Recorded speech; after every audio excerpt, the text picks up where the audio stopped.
ఇలా రాష్ట్రంలోనే కాకుండా జాతీయ స్థాయిలో ఉన్న రాజకీయ పార్టీలన్నీ కూడా బలహీన వర్గాలకు వారి జనాభా ప్రాతిపదికన వారి యొక్క జనాభాను పరిగణలోకి తీసుకుంటూ రిజర్వేషన్లు కల్పింప చేయబడే విధంగా, అట్లాగే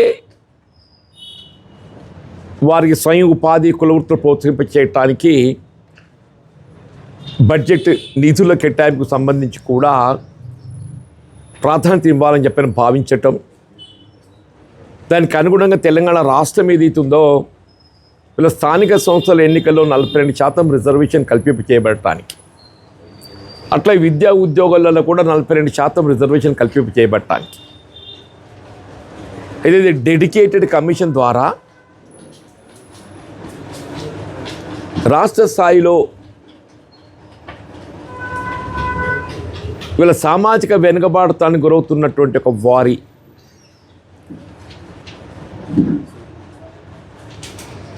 యొక్క లెక్కలు తీసినప్పటికీ వీళ్ళ న్యాయస్థానంలో మనం ఎదుర్కొంటున్న ఇబ్బందులు మనకు తెలియదు కాదు.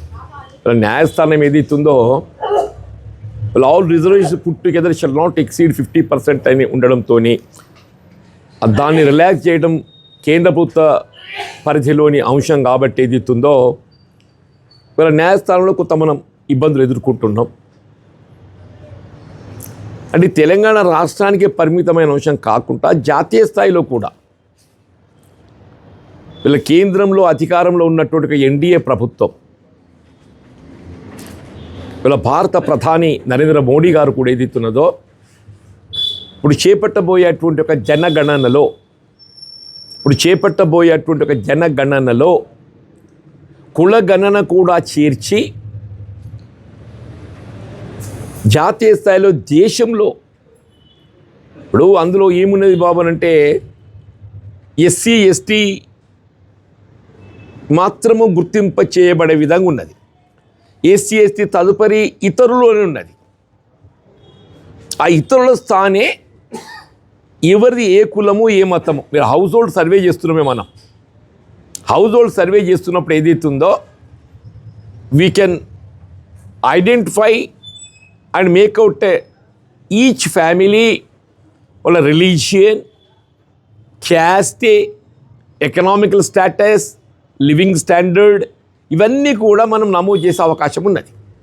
అది ఇందులో ఏమైపోయింది, ఇప్పుడు ఈ జనగణనలో ఇది ఎప్పటికీ చేపట్టబోయే జనగణన I think it is in April, మన దగ్గర May 11th అని అంటున్నారు.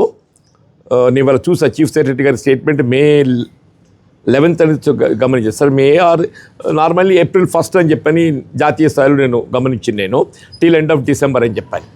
మోడీ గారే కేంద్ర ప్రభుత్వము వీళ్ళ భవిష్యత్తులో చేపట్టబోయేటువంటి ఒక జనగణనలో కుల గణన కూడా చేర్చడం జరుగుతుంది అనేటువంటి ఒక ప్రకటన చేయడం జరిగింది.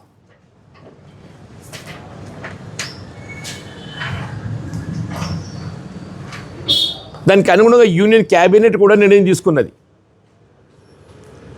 మరి జనగణన అనేది అందులో కుల గణన చేర్చలేకపోవడంతో అది కొంత మనం ఆశించినటువంటి ఒక అంటే సామాజిక వెనుకబాటుతనానికి గురవుతున్నటువంటి యొక్క బలహీన వర్గాలు జాతీయ స్థాయిలో ఏదైతే ఓబీసీగా మనం భావిస్తామో జాతీయ స్థాయిలో, ఇక్కడ బ్యాక్వర్డ్ క్లాస్గా మనం భావిస్తాం. వాళ్ళు ఏదైతే ఉందో ఆందోళనకు గురవుతున్నారు. వాళ్ళు ఈ జనగణన చేపట్టబోతున్నారో కులగణన కూడా చేర్చి జాతీయ స్థాయిలో ఇవాళ మా సామాజిక వర్గం లెక్కలు అంటే దీనికి శాంటిటీ ఉంటుంది. These cannot be questioned. ఇప్పుడు జాతీయ స్థాయిలో చేపట్టబోయే ఒక గణాంక వివరాలు ఏదంటుంటాయో దీనికి శాంటిటీ ఉంటుంది.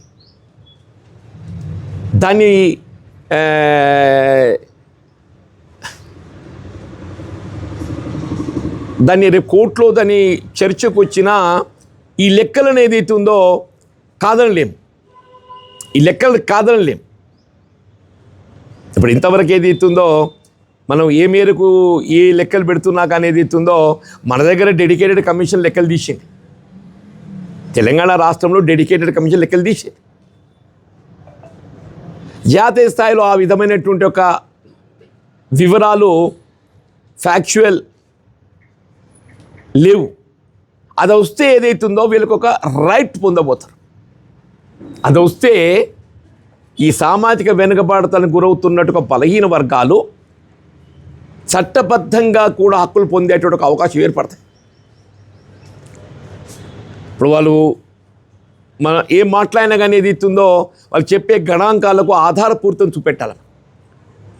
ఈ లెక్కలు వస్తే ఆధారపూరితం వస్తాయి.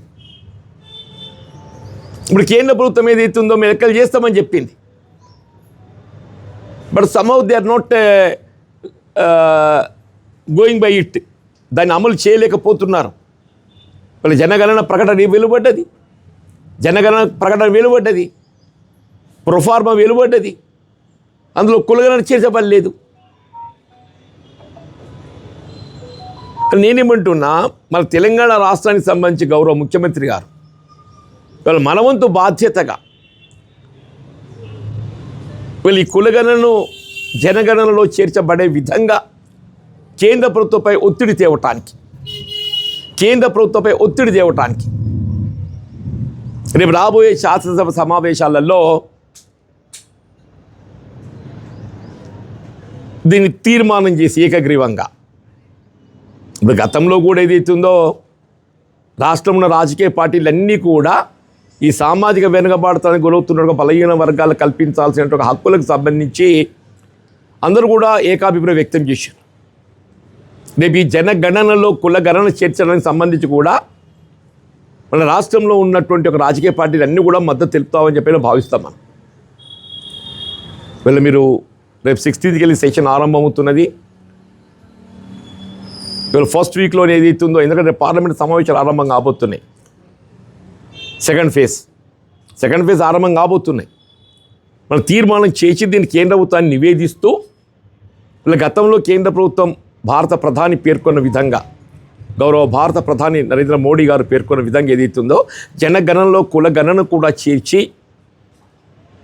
ఆ సెన్సెస్ లెక్కల వివరాలు తీయండి. వాళ్ళ జాతీయ స్థాయిలో ఏ రాష్ట్రం కానీ, ఏ గ్రామం కానీ, ఏ కులము, మతము, వాళ్ళ ఆర్థిక స్థితిగతులు,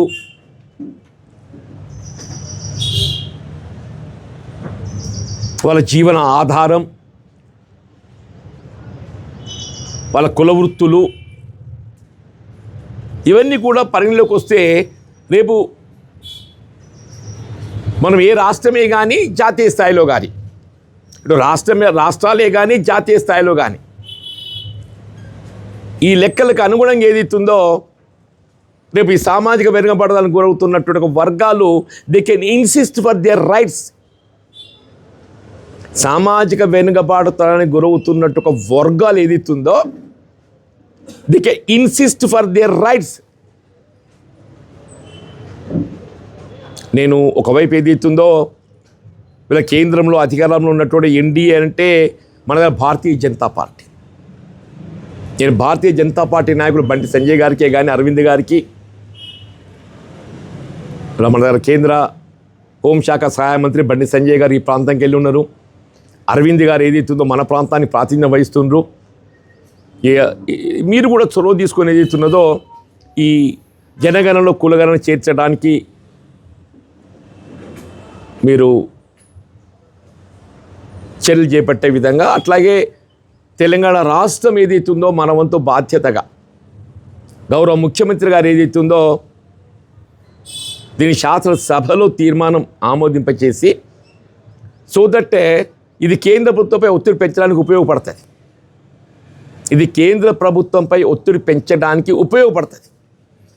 కాబట్టి గౌరవ ముఖ్యమంత్రి గారికి నేను లిఖితపూర్వకంగా విజ్ఞప్తి చేస్తున్నా.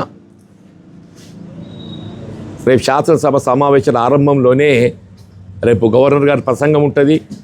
ఈవెన్ గవర్నర్ గారి ప్రసంగంలో కూడా this can be taken up as a part.